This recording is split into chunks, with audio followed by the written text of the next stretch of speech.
Ahí vamos a esperar a que salga la... Ahí se está grabando. Vamos a volver a poner diapositiva. Aquí está. Mencionaba que ustedes tal vez han tenido la experiencia de verter un líquido caliente sobre un vaso. Y lo que es la experiencia de que el vaso truene o en ocasiones se rompa. Pues precisamente porque hay una diferencia de el calor interno, la pared interna del vaso se calienta más que la pared interna del vaso. Y eso produce esfuerzos del material que le llevan a romperse. Es algo similar lo que ocurre en estas grietas de templado. Esos esfuerzos por las temperaturas que son causados durante el templado producen esas grietas de templado que vemos acá en la cuarta figura. La figura ilustra el desarrollo de esfuerzos. Del lado izquierdo se empieza a ver la pieza original. Al transformarse la austenita en martensita, aquí vemos, se está transformando. Recordamos, partimos de un solo material. De hecho, es siempre un solo material, solo que la estructura molecular está cambiando. Dice, se ilustra el desarrollo de esfuerzos al transformarse la austenita en martensita durante el enfriamiento. Se va transformando. Y en el templado empiezan a generarse esfuerzos. Y al final se observan las grietas de templado. Siempre es el mismo material, pero que va siendo transformado. Vamos a continuar. Efecto de los elementos de aleación.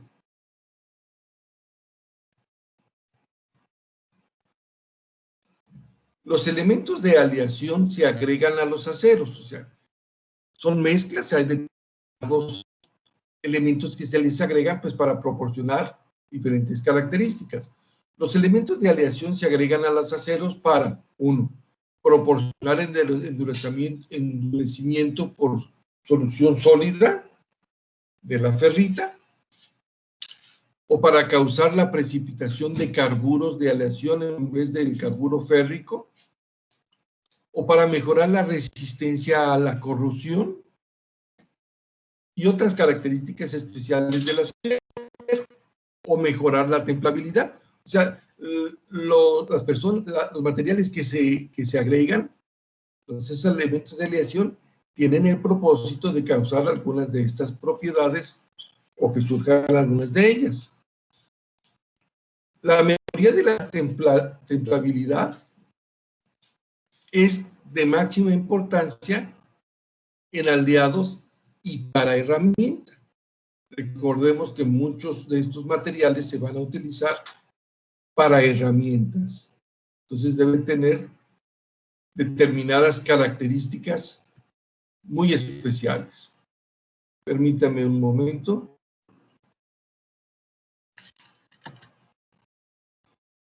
En los aceros de bajo carbono hay otro tipo de curva, en la nariz de la curva TTT o TEC. Esas temperaturas quieren tiempo, temperatura y transformación. Otro tipo de diagramas en los que vemos cómo va cambiando los materiales. Ocurre en tiempos muy cortos. Recordemos lo que habíamos mencionado de esos tiempos de transformación de los materiales. Hablábamos de la velocidad del sonido a través de diferentes materiales, la velocidad del sonido a través del aire, de los líquidos, de los sólidos. En los sólidos es mucho mayor la velocidad del sonido que en el aire. Entonces, parecida la rapidez en la que se va cambiando o formando cambiando esas estructuras, es similar a la velocidad del sonido en estos materiales. Así podemos ver que realmente cuando ocurren esos cambios se van dando de una forma rápida. Dice entonces, ocurre en tiempos muy cortos, por lo que para producir solo martensita se requieren velocidades de enfriamiento muy rápidas. En ocasiones hasta se mete la pieza o se mete todo en agua fría, refrigerada, helada, para provocar los cambios que se requieren, o sea, velocidades muy rápidas de enfriamiento. En secciones de acero delgadas, el templado rápido produce distorsión y grietas. En aceros gruesos no es posible producir martensita. Todos los elementos comunes de aleación en el acero desplazan estos diagramas de tiempo-temperatura hacia tiempos más prolongados, los que nos permite obtener pura martensita, incluso en secciones gruesas, a velocidades de enfriamiento más lentas. Entonces, dependiendo del material, dependiendo de lo que deseamos producir, o lo enfriamos muy rápido, o en ocasiones lo enfriamos más lento. Y en otras ocasiones se deja enfriar a la temperatura ambiente, dependiendo de las cualidades o propiedades que deseamos generar. La templabilidad se refiere a la facilidad con la cual se forma martensita. Fíjese en ese concepto. La facilidad con la que se forma la martensita, eso es la templabilidad. Los aceros al bajo carbono, más adelante vamos a ver algunos porcentajes de estos de carbono, tienen baja templabilidad. Solamente velocidades de enfriamiento muy altas producen solo martensita.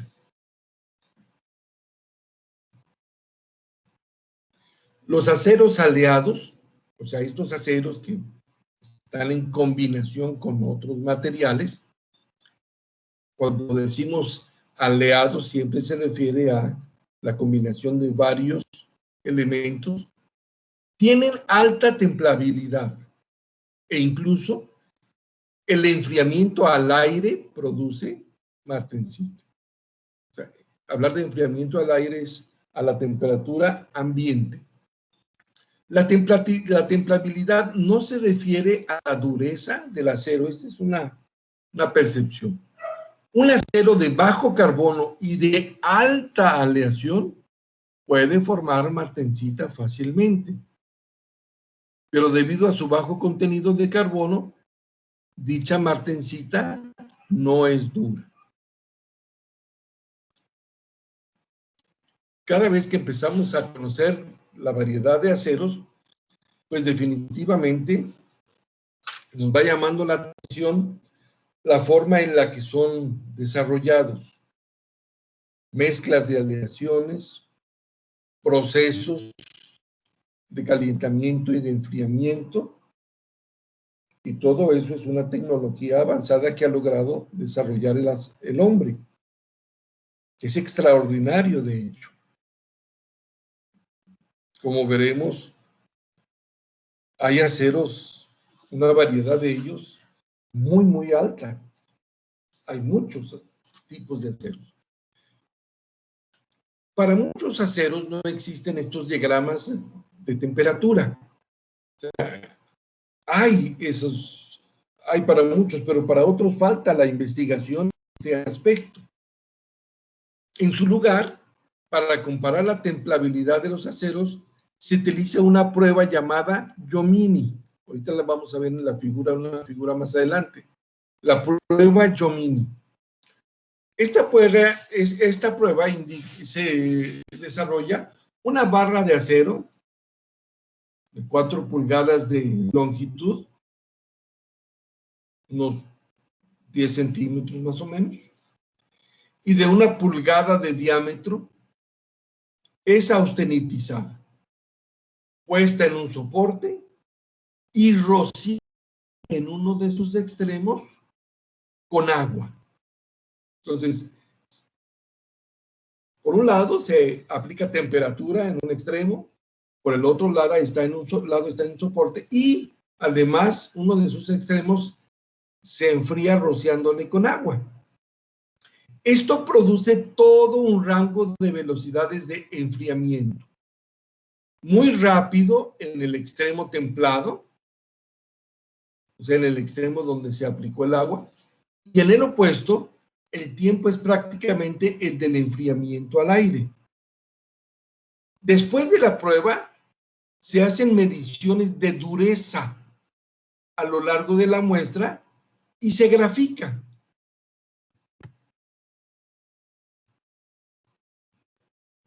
Aquí lo vamos a ver esta prueba Yomini.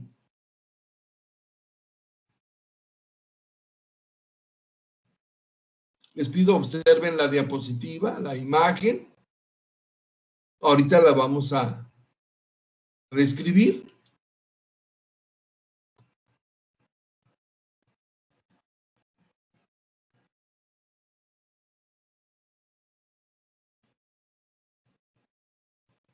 Mencionábamos que después de la prueba se hacen mediciones de dureza a lo largo de la muestra y se grafican para obtener una curva de templabilidad, esta que tenemos aquí abajo. Aquí tenemos graficada una curva de templabilidad. La distancia Yomini y la dureza que se va a manifestar. Tenemos la barra fijada en un soporte y calentada, o sea, austenitizada. Y en uno de los extremos se le aplica agua. Entonces, se va endureciendo. Y esa dureza después se va a ir graficando. Y es esta gráfica que tenemos aquí a la derecha.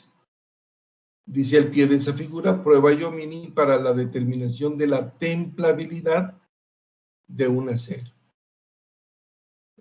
Cuando no hay algunas isotermas o estudios de algunos aceros en este aspecto, bueno, se recurre a esta prueba Yomini. Hay mucho avance en el estudio de los aceros, pero desde luego siempre falta. Ahorita terminamos la primera hora, de hecho también estamos terminando este archivo. Voy a dejar de compartir la diapositiva y vamos a ir a unos minutos entre hora y hora con el propósito de que se puedan estirar, tomar agua, ir al baño y regresamos en unos minutos para seguir. No suspendo la clase ni la interrumpo, solo es una pausa. Regresamos en unos minutos, muchachos.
Bien, muchachos, vamos a ir continuando con la segunda hora de clase. Vamos a ver otro archivo. Por ahí les recuerdo, ya sé que ya lo tienen presente, hay una actividad en la plataforma, les voy a subir otra actividad para irla desarrollando, para que lo tomen en cuenta. Todo con el propósito de aumentar nuestra cultura acerca de la ingeniería de los materiales, del proceso de ellos, de su transformación, de los materiales que el ingeniero en mecatrónica tendrá que escoger para trabajar en ellos. ¿Qué materiales se requieren? Es trascendente, en la actualidad es trascendente. Todos los materiales que observemos ahora donde estamos, ahí en tu mesa de trabajo, en tu escritorio, todos los materiales fueron desarrollados. Ahora la gran mayoría no son naturales. La gran mayoría son compuestos o aleaciones. Cada vez son menos naturales. Por eso nuestro mundo está viviendo un proceso de contaminación extraordinaria. Pero también por el otro lado, pues puedes ver la variedad que haya a tu alrededor, ese impacto de los materiales. La misma camisa que hoy vistas, la playera que hoy estés vistiendo, tal vez puede ser de un elemento natural como algodón, que sería lo más recomendable, o tal vez estás vistiendo productos sintéticos, que no es lo más recomendable. Y dentro de esos sintéticos hay una extraordinaria variedad. Vamos a hablar más de ello cuando hablemos de los polímeros. Todo lo que estamos usando, la pantalla, sus elementos. Vamos a continuar con otro archivo, lo voy a poner ahora en pantalla.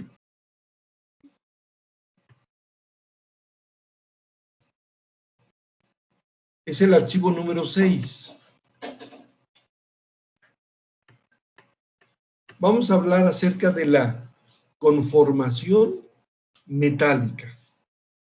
Aquí en la ingeniería de materiales vamos a hablar de la conformación metálica. Vamos comentando. En ocasiones, la idoneidad de un material para una aplicación viene dada por la facilidad de conformación y por el precio. Que recordemos, es un aspecto bastante determinante el precio. Por otro lado, esa facilidad de manejar el material, de conformarlo. Hay materiales que por su facilidad de conformación son muy requeridos. Hay muchos de este tipo. Las técnicas de conformación metálica son los métodos utilizados para formar o manufacturar productos metálicos útiles. Estas son las técnicas de conformación metálica. Y suelen ir precedidos por procesos de afino, de aleación y a menudo tratamiento térmico que generan aleaciones con las propiedades deseadas. Ahora, la clasificación de las técnicas de conformación incluyen métodos, uno de hechurado. Vamos a ver a qué se refiere el hechurado, el moldeo, la pulvimetalurgia, soldadura mecanizada. Vamos a ver esos conceptos tan diferentes. Algunos parecen que fueran lo mismo, pero vamos a ver que desde luego no lo son. Normalmente se utilizan cuando menos 2 o más métodos para terminar una pieza. Es raro que con un solo método, muy raro, que con un solo método desarrolle una pieza. Cuando menos 2 o más métodos para terminar una pieza. Los métodos escogidos, el método que se va a usar para esto, van a depender de varios factores. Los factores más importantes son las propiedades del metal, el tamaño y la forma de la pieza acabada. Y desde luego, el precio, el costo, que es uno de los factores determinantes en este aspecto. Entonces, dependiendo del producto, dependiendo de lo que vamos a usar, dónde vamos a usar el material, en qué medio va a estar, es determinante cómo vamos a escoger y propiedades que se van a usar, que se van a buscar que este material tenga. Vamos a ver un esquema aquí a continuación. Este es un esquema, una clasificación esquemática. Les pido obsérvenlo por unos segundos y ahorita lo vamos a comentar.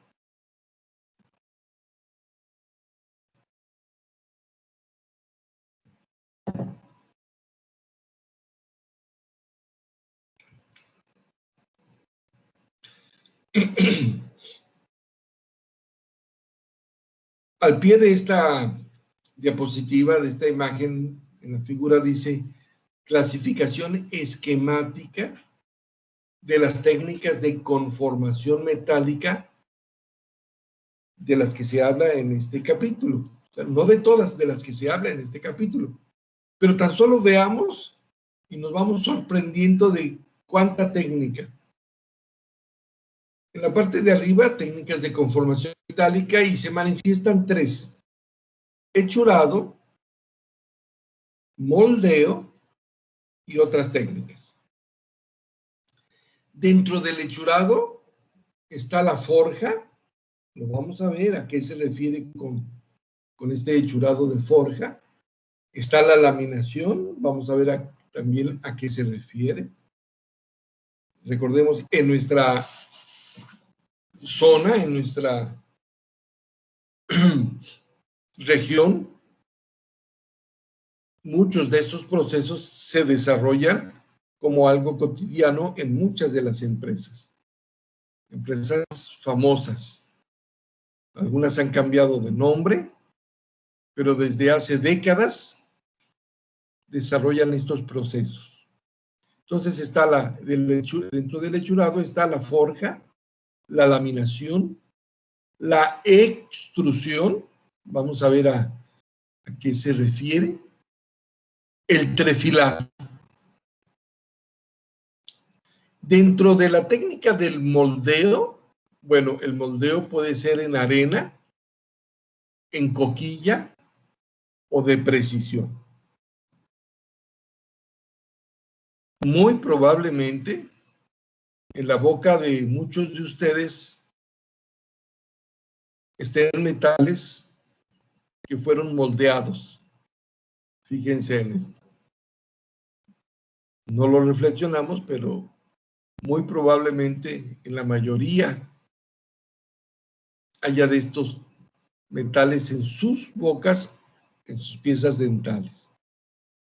Dentro de otras técnicas está la pulvimetalurgia y la soldadura. Desde luego, todas estas técnicas muy usadas. Son muchas, pero son muy usadas, requeridas en diferentes aspectos. Vamos a continuar. Vamos a hablar del hechurado. Las operaciones de hechurado cambien la forma de una preforma metálica por deformación plástica. Este es básicamente a lo que se refiere. Cambian la forma de una preforma metálica por deformación plástica. La preforma es, por ejemplo, en esta fábrica donde les decía que realizan unos rines de aluminio. Una preforma metálica es un cilindro de aluminio, un cilindro sólido, compacto de aluminio, que por presión va a sufrir una deformación plástica. A eso se refiere con una preforma metálica por deformación plástica. Las técnicas de hechurado más utilizadas son fortalización, perdón, aquí está, bueno, ahí faltó un renglón, bueno. Si la deformación plástica se realiza a temperatura superior a la de recristalización, el proceso se denomina hechurado en caliente. Este concepto es importante. Hechurado en caliente y hechurado en frío. Si es en caliente, se realiza a temperatura mayor o superior a la de la recristalización. De lo contrario, se denominará hechurado en frío. La mayoría de las técnicas de hechurado pueden trabajar tanto en caliente como en frío.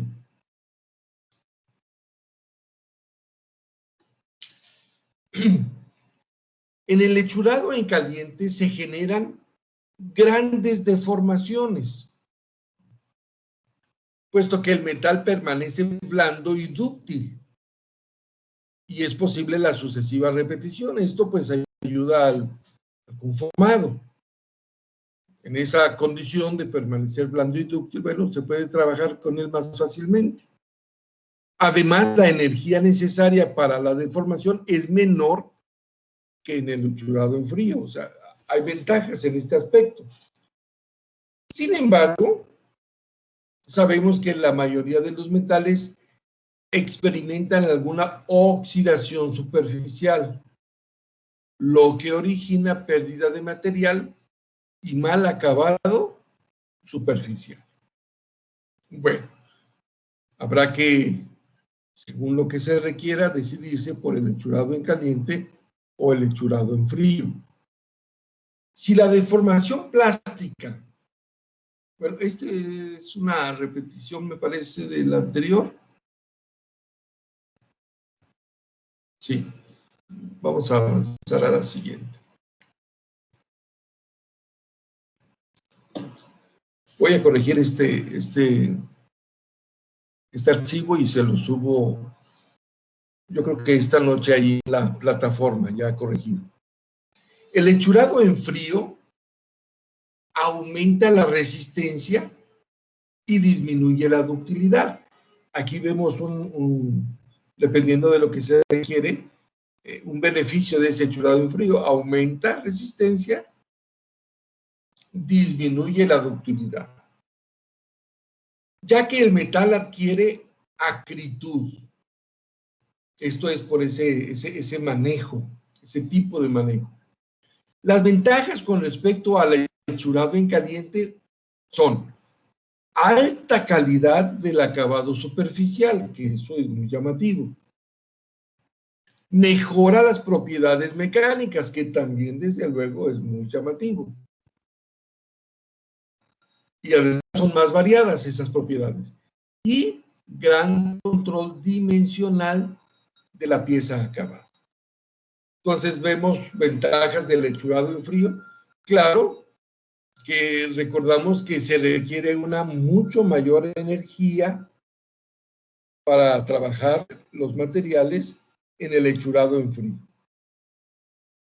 Ahí también es algo que se debe de tomar mucho en cuenta.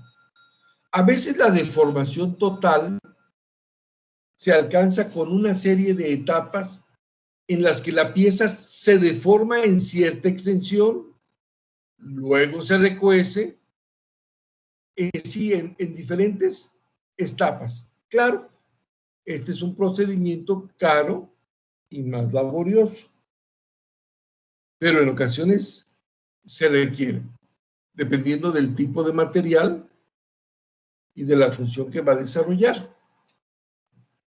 En la siguiente diapositiva vamos a ver algunos de estos procesos. Veamos, es la número 7. Ahorita los vamos a mencionar un poco más, pero para ir teniendo idea de lo que estamos hablando. Obsérvenla, por favor, por unos segundos, esta imagen. Ahorita la vamos a comentar.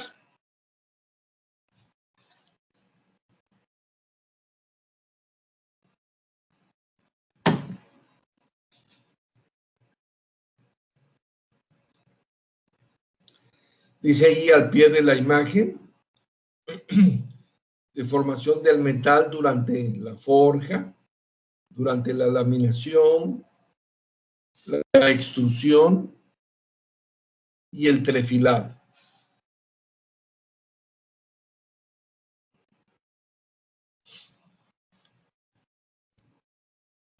Vayamos observando aquí el inciso A, que se refiere a la forja.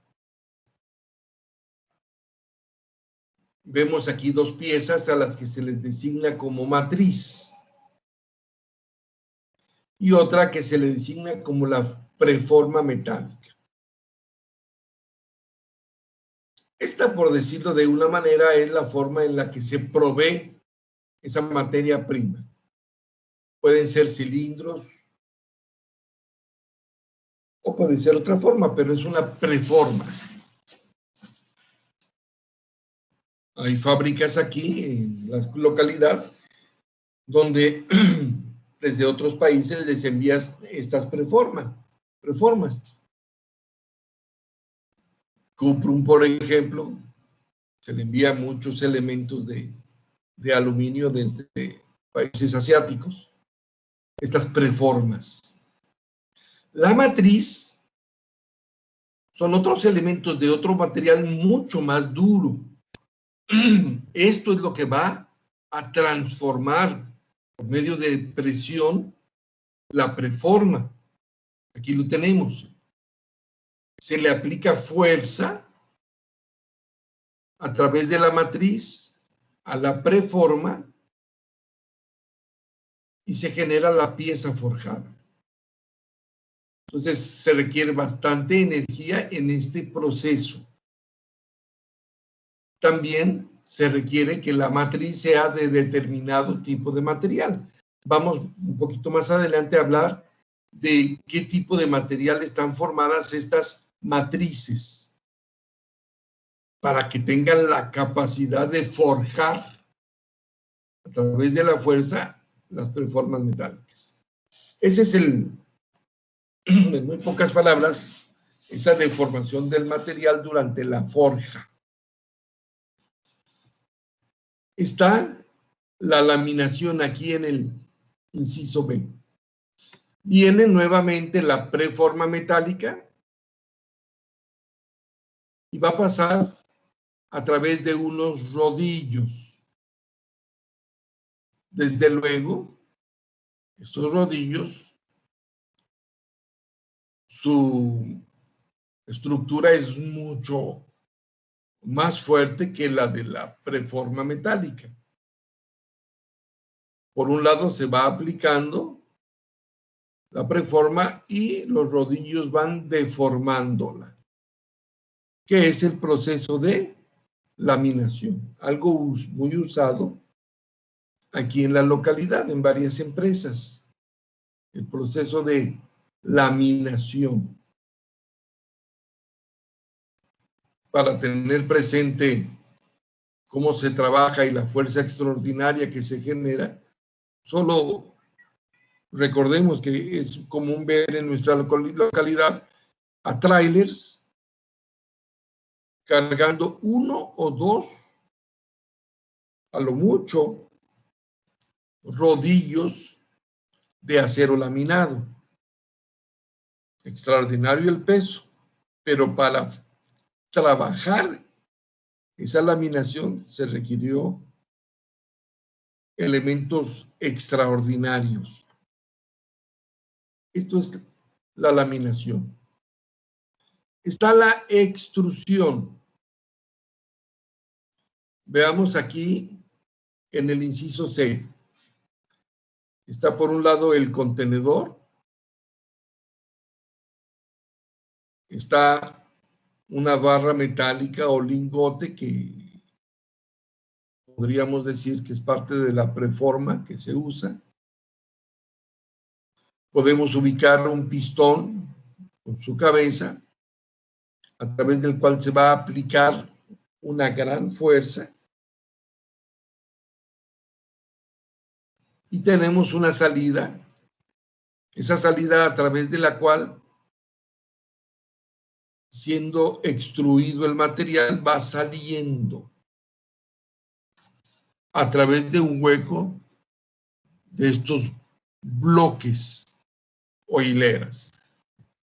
Es extruido, empujado hacia afuera y va saliendo con una determinada fuerza y forma. Vamos a ver unos videos un poquito más adelante de estos procesos. Es extraordinario ver este proceso de extrusión. Ver metros de tubería que se va generando a través de estos sistemas. Tubería que usas para la construcción o para muchas aplicaciones. Todo esto se desarrolla aquí en la localidad y desde luego en otras partes del mundo, pero llama la atención de que aquí en la localidad son procesos que se desarrollan. Y está el trefilado. También viene la preforma y a través de otra matriz, desde luego reafirmamos, estas matrices están hechas de otro tipo de material mucho más fuerte y duro que el metal que está siendo trabajado. Y a través de fuerza de tracción va saliendo el material conformado. Son diferentes tipos de triturado en este aspecto. Es la deformación del metal durante la forja, laminación, extrusión y el trefilado. Vamos a hablar un poco más acerca de cada uno de ellos. Vamos a ver la forja. La forja se realiza martilleando una preforma metálica. Como les decía, en diferentes países se realiza el proceso de proveer este tipo de materiales. Mencionábamos, en algunos países asiáticos, en otros países del mundo, hacen cilindros de aluminio y se venden. Algunos de ellos de metros de longitud, o sea, muchos metros de longitud, 8 o 10 metros, de determinado diámetro, 30 centímetros, y viene todo el tubo de aluminio. Y acá, en algunas empresas, bueno, se van cortando a determinadas medidas para usarlos como preforma para desarrollar algún tipo de producto. Entonces, cuando hablamos de esta preforma metálica, pueden ser bloques, pueden ser cilindros. Entonces, la forja se realiza martillando una preforma metálica.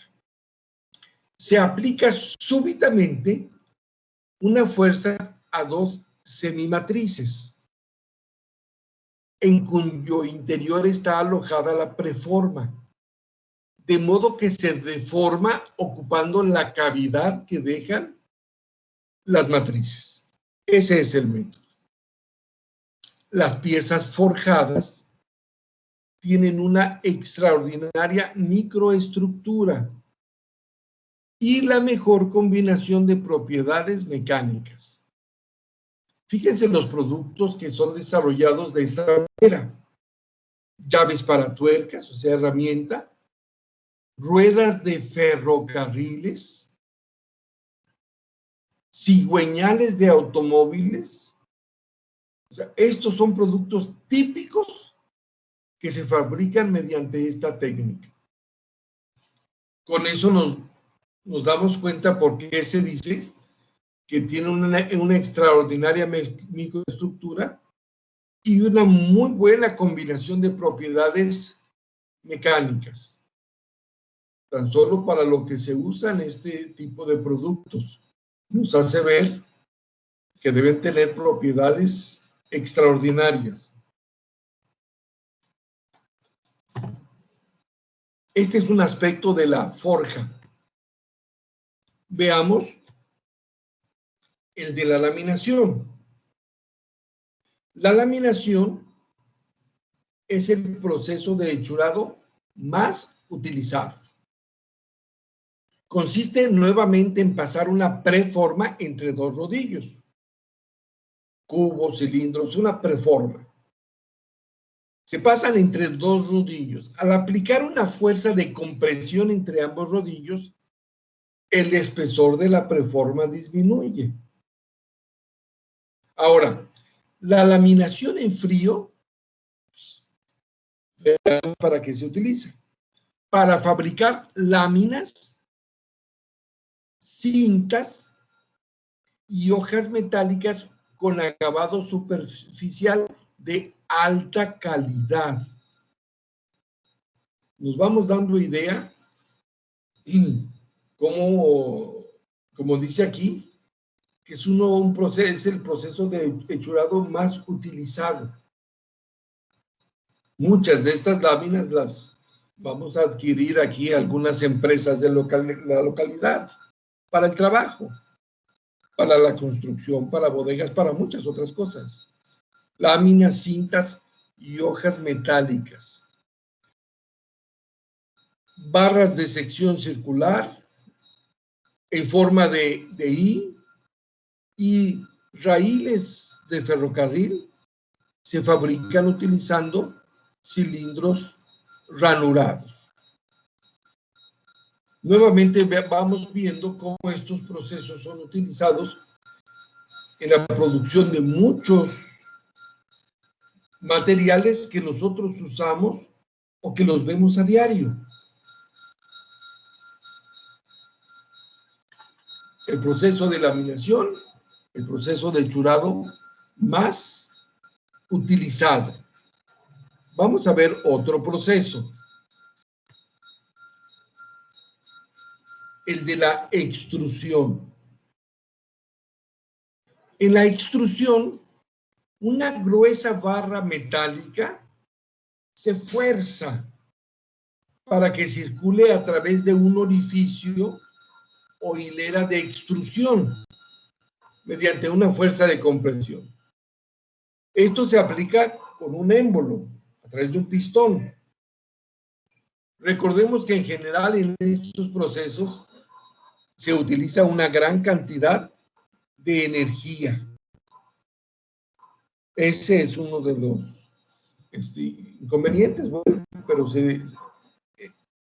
es uno de los requisitos, una gran cantidad de energía. Entonces, esta fuerza de compresión es aplicada con un émbolo. La pieza que sale, la pieza emergente, tiene la forma proyectada, el diseño que se realizó. Y ha experimentado una reducción del espesor con el correspondiente incremento en longitud. Fíjense lo que se produce a través de este medio. Tubos y productos tubulares de geometrías transversales más complicadas se suelen hechuzar por extrusión. Su característica es que se trata de tubos sin soldadura. Nuevamente, este proceso es bastante utilizado en algunas fábricas de la localidad. Y son productos muy utilizados. También aquí en la región, y desde luego mucho de estos productos se usa para llevarlo a otras partes del país y a otros países. Otra forma de producir. Tubos. Si reflexionáramos en todas estas cosas que estamos viendo que se han desarrollado a través de la forja, a través de la laminación, a través de la extrusión, podríamos ver que muchos de estos materiales los tenemos en casa. Algunos se usan en algunas aplicaciones de la industria, pero otros en casa. Algunos productos de ellos los usan los automóviles en los que nos subimos a diario. Algunas tuberías por donde fluye el agua, tal vez, o gas en nuestras casas. Ahí podemos ver estas aplicaciones. Forja, laminación, extrusión, trefilado. Otro proceso. El trefilado consiste en hacer pasar, fíjense ustedes, un alambre a través de una matriz agujereada mediante una fuerza de tracción aplicada desde el extremo de salida. Es otro proceso. El trefilado produce reducción de sección e incremento de longitud. Aquí hay otra empresa nuevamente en la localidad, tal vez algunos de ustedes trabajen en ella, que produce alambre. Los compañeros estudiantes trabajan en estas industrias y son industrias muy exitosas de la localidad a nivel nacional e internacional. Entonces, el trefilado produce reducción de sección e incremento de longitud. La operación de trefilado total puede consistir en un conjunto de matrices en una secuencia en serie. Veámoslo con los productos. Tubos, alambres y productos tubulares se fabrican por este procedimiento de trefilado.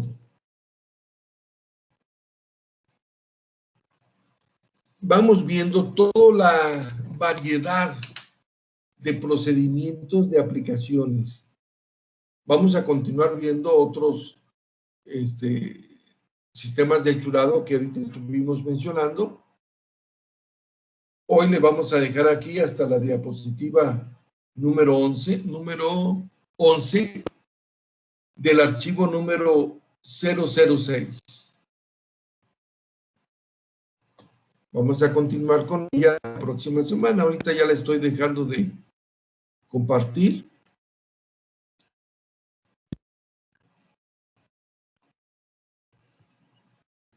Y estamos volviendo aquí